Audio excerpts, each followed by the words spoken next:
This is a normal-sized electronic buzzer.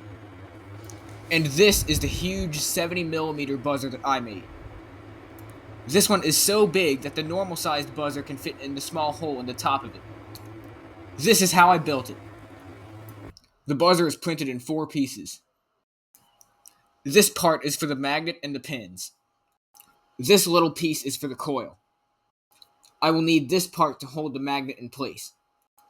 I will attach the speaker membrane to this ring. And the final part is used to make it look better. Now that we have everything designed, let's print.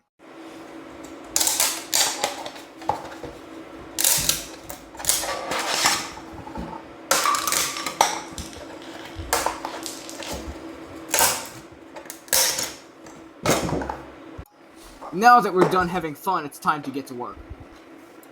I am using 4mm thick rods as the pins.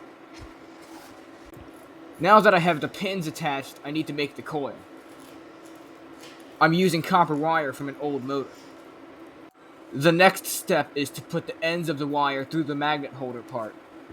After that, I attach the wires. I probably shouldn't have used hot glue, but this will probably work. Now that the wires are connected, I am now putting in my hard drive magnet.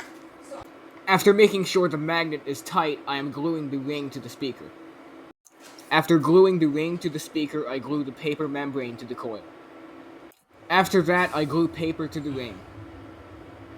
And finally, I attach the top part to the paper. Let's go test it. Let's start by testing it at 60 Hz. And it works. Let's try 700 Hz. It sounds good. 3000 Hz.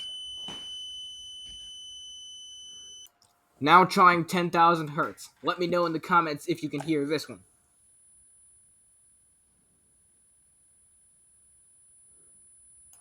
If you would like to see more of my fun projects, click the playlist on the left.